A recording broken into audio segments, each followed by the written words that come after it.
And it's 17 minutes after 8. Let's bring in Ascot Park Hotel Southern Steel head coach Reinga Bloxham. As mentioned, of course, ahead of their final round robin game up against the Stars in Auckland tomorrow. Reinga, you're in the same sort of situation, locked in. The result of the game doesn't, give you any bearings in terms of that elimination final. You've got to sit and wait and find out who your opponent for that game is. How do you play it from a coaching point of view for that game tomorrow? Oh, look, from our point of view, we just want to make sure that we are building on the performances that we've had the last couple of weeks. So really important that we execute our game plan and just put in place the things that we want to take into that elimination final, I suppose. Got that momentum, like you say, that's obviously been built up nicely. You must be liking what you're getting from the team in terms of what they've been putting out on court over recent weeks. Yeah, look, I think it's been really pleasing this back half of the season for us. We sort of struggled at the beginning and sort of had a wee trip in the middle. So to see us put out more consistent performances in the last couple of weeks has been really good, and it sort of set us up quite nicely in that sort of confidence area going into these sort of vital games. Reinga, you mentioned, about obviously earlier in the season, you're still sort of banking the wins and you're still right up there, but the performance is probably not what you'd have hoped for. Is there a reason why we can sort of put down to why things have sort of clicked into action towards the back half of the season? Yeah, I think, just spending that little bit more time together and playing under that sort of intense pressure sort of helps to build those connections, those combinations. And at the start of the season, I always knew that we might have been a little bit shaky with having little time with our internationals. So, Courtney coming in, that sort of took time for her to build that connection. So I think our connections have come, our combinations have come. The other thing that's probably helped us is having those couple of losses and making sure that we had a really good look at ourselves and our structures and just made sure that what we were doing was the best sort of plan for our team going forward. So, I think there's been a few things that have helped us and, which has been quite good. The draw was an interesting one through that period as well, isn't it? You were sometimes having a really long break and then sometimes playing a few days later, isn't it? That would have been an interesting period as a coach, I'd imagine. Yeah, look, it's something that we knew going into the competition, but as it's played out, it's been quite interesting, I suppose. And just, playing one team like the Stars, the week before and then playing them again has been quite odd, I suppose. And looking forward, I think the draw for next year is looking sort of very similar, and those turnarounds can be quite difficult, but it is something that we plan for. We always knew that the Super Sundays were going to be quite tough, so to get that Super Sunday, the second one out of the way, was a really good thing for us. And we've had quite a nice back half of the season and quite some, good breaks of 6, 7 or 8 days. So that's been quite good for us in terms of refreshing our bodies.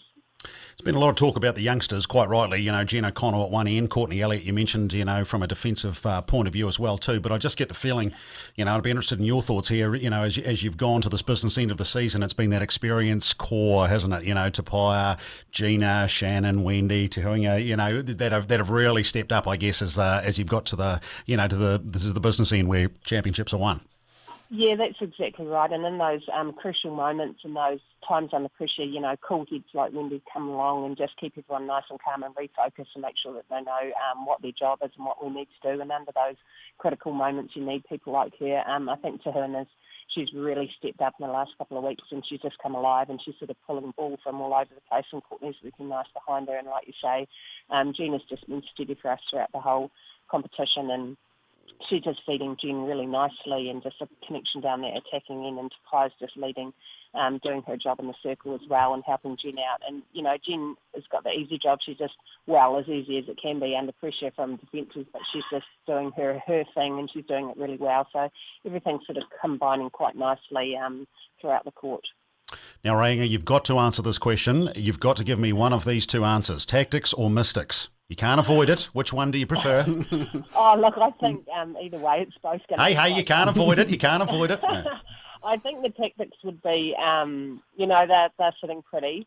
So I think it's highly likely that we might play them. But look, either one, just bring it on. I think we're ready and we'll take either one of them on.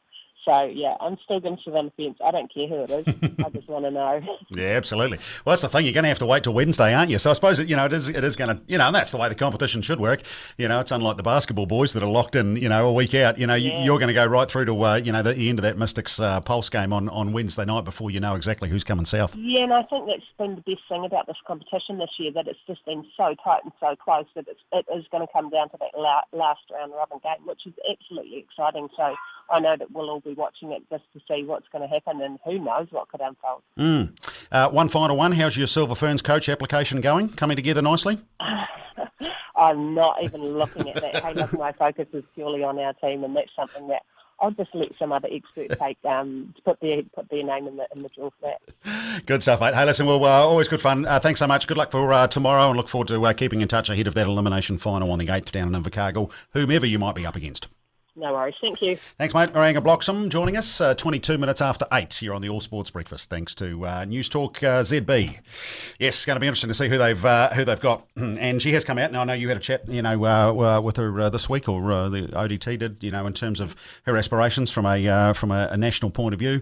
Obviously, very focused, and you'd have to say it's probably the right, situation. Yeah, I think she's probably flattered that she's in the conversation, and quite rightly. I mean, well, best performed, ANZ Premiership coach. I don't think there'd be too much debate about that over the last couple of years. That's right, and so I think it was a genuine question to ask. Absolutely. But that time I'm sure will come if she continues to do what she's doing with the steel. Yep, absolutely. Righto, 23 minutes after 8 it is. We'll take a break. We'll come back next. Taylor Adams, returning Southland Stag, and Judd Flavel, the coach of the SIT 0 Fee Southland Sharks, to come your way in a moment or two. 23 minutes after 8.